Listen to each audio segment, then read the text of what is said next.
Ipswich Town won, Manchester United won in what was it was a disappointing game for Amorim's first game in charge, man. You know, obviously, I can see what Amorim wants to do. I think that's a positive with the formation, how the players want to work.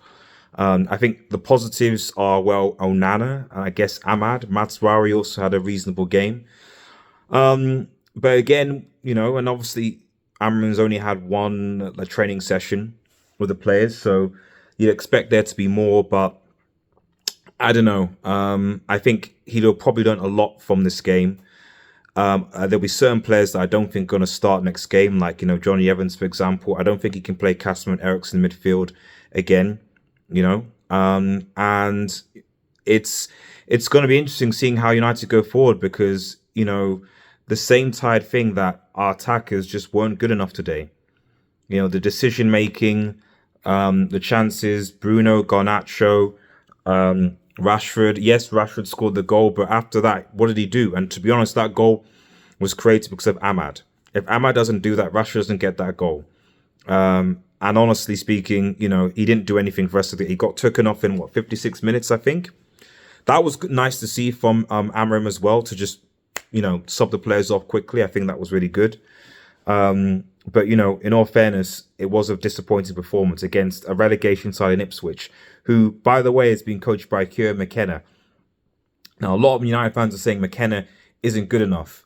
Was there much of a difference between the way that McKenna... Obviously, I know Amorim just acquires players. We need to give them time. But I'm just saying, this is the thing when people say a manager is bad. And I'm sure... And yet, there was virtually no difference. Ipswich probably should have won the game if not for Andre Onana's saves. Andre Onana's the reason why United didn't lose the game. And that was a team coached by Kieran McKenna. So what does that say?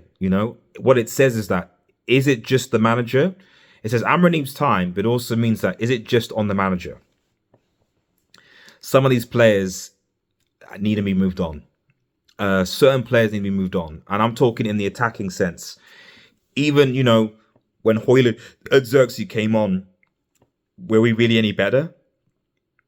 You could probably replace our entire attacking line in Højlund, in Xerxes, in Bruno, in Rashford, in Garnacho, all this, and you could get improvements. But obviously, with some, with Garnacho, you give them time.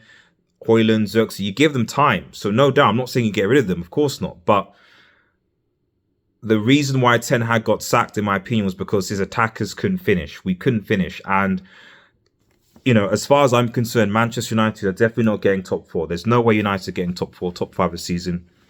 Will even struggle to get into the top 10. It's that bad.